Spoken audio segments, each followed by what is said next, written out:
Gobierno sin voz.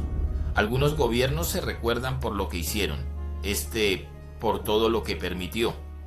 Escrito y narrado por Mario Calzada Gómez. Todos los derechos reservados. Prohibida la reproducción total o parcial sin autorización escrita del autor. Capítulo 11. Diplomacia en ruinas. El pasaporte que nadie firmó. El contrato tenía 3 páginas. 3 páginas para definir quién imprimía la identidad de todo un país. En teoría, era un proceso abierto, técnico, riguroso. En la práctica, fue una jugada a puerta cerrada.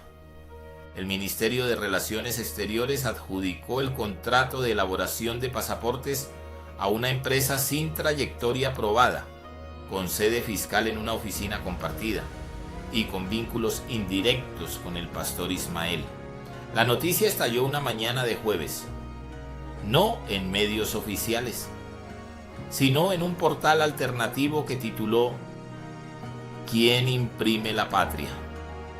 Catalina recibió el documento en sobrecerrado. Reconoció la firma del tercer embajador de Bruselas.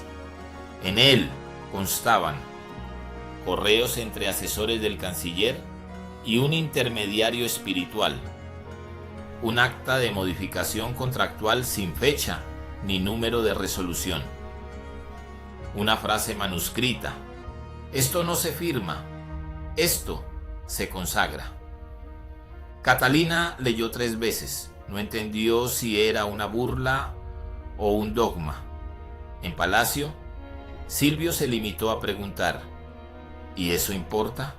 Su jefe de gabinete respondió: importa cuando el pasaporte se convierte en la última frontera creíble del país. ¿Y la gente? La gente solo quiere viajar. No le importa quién lo imprime, pero estaba equivocado. Esta vez, la gente sí se indignó. Carla y Matías iniciaron una línea de investigación paralela. Descubrieron que el nuevo proveedor había sido registrado por una fundación religiosa 6 meses antes, que uno de los socios era primo político del coordinador de relaciones multilaterales, que el contrato fue firmado por urgencia manifiesta, pese a no haber justificación pública. Matías escribió: imprimen pasaportes como imprimen decretos, con fe, sin control y con tinta que se borra sola. En rueda de prensa, el canciller fue interrogado: ¿por qué se omitió licitación pública? Porque este país necesita eficacia espiritual, no burocracia. ¿Y la empresa elegida? Tiene experiencia en documentos sagrados. ¿Eso qué significa? Imprimieron las Biblias de la última campaña. La reacción diplomática no tardó. 3 países suspendieron convenios consulares. 2 embajadores pidieron ser retirados. Un organismo internacional pidió auditoría técnica. En respuesta, el gobierno lanzó una campaña en redes: tu pasaporte, tu fe, con frases como: más allá de las fronteras está la bendición. Catalina escribió: exportamos religión, pero importamos vergüenza. Carla publicó un artículo demoledor: un pasaporte no es un amuleto, es una promesa de identidad. Hoy es papel mojado en incienso. Mientras tanto, en embajadas del Caribe, Asia y Europa del Este, se descubrieron pagos irregulares, viáticos fantasmas y diplomáticos sin carrera ni idioma. Uno de ellos, en entrevista anónima, dijo: a mí me nombraron por fe. Nunca pensé que la fe tuviera salario. Catalina, en un foro internacional, declaró: la diplomacia es el rostro de un país ante el mundo. Hoy, nuestro rostro parece una máscara de feria. Embajadas sin idioma. Durante décadas, la diplomacia había sido el último bastión de decoro del Estado. un espacio técnico, discreto, donde la patria hablaba con traje oscuro y verbo medido. Hasta que llegó la consigna: la lealtad vale más que el currículum. Y con esa frase se abrió la subasta. En cuestión de meses, las embajadas de Colombia fueron ocupadas por pastores evangélicos sin formación internacional, operadores digitales de campaña premiados con pasajes diplomáticos, exconcejales desplazados de sus feudos políticos, parejas sentimentales de funcionarios clave, empresarios sin empresa. Uno de ellos, enviado a una embajada en Europa del Este, no hablaba inglés ni conocía el país de destino. En su presentación oficial confundió la bandera anfitriona con la de Venezuela. Dijo: gracias por acogernos en este suelo sagrado de la libertad bolivariana. Silencio. Miradas incómodas. Un intérprete intentó corregir, pero ya estaba grabado. Catalina recibió el informe interno de la Cancillería. En él se documentaba: 37 nombramientos sin acreditación diplomática, 22 sin dominio del idioma del país asignado, 15 con denuncias por acoso laboral o malversación de viáticos, 9 embajadas que no habían enviado informes de gestión en más de un año. En el margen, alguien escribió a mano: bienvenidos a la nueva diplomacia testimonial. El cuerpo diplomático de carrera reaccionó con una carta colectiva. Lo que se está construyendo no es una nueva diplomacia, es un decorado. Un embajador sin preparación no representa una nación, representa la improvisación como doctrina. El gobierno respondió: lo importante es que los embajadores crean en el proyecto, no que citen tratados. Una ex embajadora con 30 años de carrera fue enviada a un puesto administrativo. Cuando preguntó por qué, le dijeron: usted es muy crítica, y este gobierno necesita embajadores que comuniquen entusiasmo. Ella contestó: el entusiasmo sin verdad es propaganda, y yo soy servidora pública, no animadora de fiestas estatales. La jubilaron anticipadamente, sin ceremonia. Carla entrevistó a un funcionario extranjero que pidió anonimato. Hace años, Colombia era una voz de equilibrio en la región. Hoy es un eco desordenado. El colmo llegó cuando un embajador designado en África fue descubierto solicitando donaciones a nombre del gobierno en una iglesia local, prometiendo milagros administrativos. Catalina ironizó en Twitter: pasamos de relaciones diplomáticas a relaciones carismáticas. En respuesta, el Ministerio de Relaciones Exteriores lanzó una campaña en redes: embajadores con corazón, con imágenes de funcionarios abrazando niños, plantando árboles, rezando en capillas, y el lema: más allá del protocolo está la fe en nuestra misión. Matías escribió: si la embajada es la casa de la patria, hoy está habitada por fantasmas con cargo. Catalina, en un foro en Lima, cerró su intervención con una frase que se volvió titular: el mundo no necesita más embajadores que sonrían, necesita diplomáticos que sepan lo que representan y que no vendan a su país como si fuera un producto pirata. Cónsules de la desconfianza. La alerta se encendió en 3 capitales a la vez. En Madrid, una solicitud diplomática enviada con errores de redacción e incongruencias legales. En Buenos Aires, una cita consular cancelada por asistencia espiritual obligatoria del personal. En Ottawa, un embajador habló en nombre del presidente, cuando éste ni siquiera había sido informado. Los titulares no se hicieron esperar.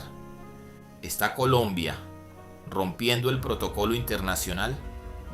embajadas desconectadas del poder central, diplomáticos improvisados, país desdibujado. El detonante fue un episodio en Santiago de Chile. Durante un evento multilateral, el embajador colombiano, designado por trayectoria pastoral en zonas vulnerables, improvisó un discurso contra los organismos internacionales de derechos humanos. Nos exigen justicia desde afuera, pero no entienden nuestra fe. ¿Insinúa que la fe reemplaza la ley?, preguntó un periodista. La ley sin espíritu es letra muerta. Y nosotros tenemos el espíritu vivo. Silencio. Micrófonos bajados. Un suspiro colectivo. Una grieta más. Catalina recibió un cable interno de un agregado comercial. Hemos perdido 3 acuerdos por falta de claridad en vocerías. Y nos han comenzado a excluir de mesas informales de coordinación regional. Nadie sabe con quién se habla en nombre del país. Y todos temen que la respuesta de hoy sea contradicha mañana. En Nueva York, una delegación de Colombia ante la ONU fue cuestionada por emitir posiciones contradictorias en menos de 72 horas. Un día, apoyaban una resolución de condena. Al siguiente, la desmentían. ¿Quién toma las decisiones en su país?, preguntó un delegado. Depende de la hora del día, respondió un funcionario en voz baja. Carla filtró el informe de un cuerpo diplomático europeo que calificaba al gobierno como administración sin brújula en materia internacional, donde la ideología, el dogma y la desinformación operan por encima del interés estratégico. Matías escribió: diplomacia líquida, se adapta a cualquier recipiente, incluso al vacío. En una reunión privada de la OEA, un embajador sudamericano resumió la situación. Con Colombia ya no se puede planear, solo se puede improvisar. Y todos asentaron. La Cancillería, en respuesta, emitió un comunicado. Nuestro país no responde a agendas externas. Nuestra diplomacia es soberana, integral y espiritual. Catalina ironizó. Les faltó decir celestial. Un diplomático retirado escribió en una columna: la diplomacia es confianza acumulada. Hoy Colombia gasta la poca que le queda en discursos que nadie entiende.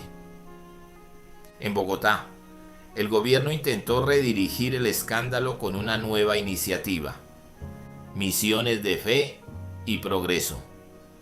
Consistía en enviar emisarios diplomáticos a países del sur global con el objetivo de construir puentes de fraternidad doctrinal. Uno de ellos, en entrevista radial, declaró: no venimos a hablar de política, venimos a predicar la esperanza estructural. El presentador colgó sin despedirse. Catalina escribió: cuando el mundo deja de invitarte a hablar, es porque ya te oyó demasiado, o porque entendió que tu voz no representa a nadie. La Cancillería, en respuesta, emitió un comunicado: nuestro país no responde a agendas externas. Nuestra diplomacia es soberana, integral y espiritual. Pero la desconfianza creció como hiedra. Y entonces habló él. Silvio Romero, desde su tribuna digital nocturna, publicó una serie de mensajes. Primero, un hilo confuso. Los tratados del mundo son papel en la tormenta de la dignidad. El sur ya no debe pedir permiso. El sur debe escribir su propio idioma diplomático, no con palabras, sino con memoria fractal de los pueblos. Luego, en entrevista con un canal extranjero, los embajadores se asustan porque la verdad no cabe en sus salones de mármol. ¿A qué se refiere exactamente, presidente? Me refiero a que la diplomacia occidental es una forma de colonización emocional. Nosotros estamos descolonizando el lenguaje. El presentador, perplejo, guardó silencio. Los asesores del presidente aplaudieron. Los traductores oficiales no supieron cómo interpretar memoria fractal. Y la comunidad internacional entendió lo esencial. No hay dirección, solo discurso. Y el discurso ya es un muro. Catalina, tras escuchar la entrevista, escribió: lo peor no es que no nos entiendan, lo peor es que nos escuchen y ya no quieran entendernos. Matías añadió: Silvio habla como si el país fuera un poema en crisis, pero el mundo necesita hechos, no metáforas. Carla publicó un editorial: la verborrea no es una forma de defensa, es un síntoma. Y cuando la jefatura de Estado elige hablar sin decir, el resto del mundo elige no escuchar. Al día siguiente, el presidente publicó un nuevo mensaje: nuestra voz es rebelde, sí, pero es la voz de un continente que despierta. Los diplomáticos que hoy tiemblan, temen porque ya no somos obedientes. Ese mismo día, 3 embajadores de países vecinos solicitaron audiencia con la Corte Regional para evaluar la inconsistencia institucional del régimen colombiano. Catalina cerró su intervención en un foro internacional con una frase lapidaria: la diplomacia no es poesía y los países no se defienden con parábolas. Un presidente que escribe manifiestos en vez de gobernar condena a su pueblo al silencio global. La cruz sobre el mapa. Carla revisó durante semanas los informes, fotografías, grabaciones y testimonios. La evidencia era rotunda. En al menos 17 sedes diplomáticas en América Latina, Europa, África y Asia se estaban realizando actos litúrgicos semanales dentro de instalaciones oficiales, eventos de diplomacia espiritual donde se oraba por el presidente en presencia de delegaciones extranjeras, charlas sobre gobernanza divina en salones de recepción, distribución de literatura pseudo-religiosa en consulados, nombramientos de agregados espirituales sin hoja de vida ni acreditación, y todo pagado con recursos públicos. El artículo se tituló Sede de la Cruz, las embajadas como altares del poder. En él, Carla escribió: la embajada ya no representa un Estado, representa una doctrina. Ya no se entrega una flor nacional, se entrega una hostia. Ya no se canta un himno, se recita un salmo. Y ya no se hace política exterior, se exporta fe, envuelta en discursos de poder. El régimen reaccionó con furia.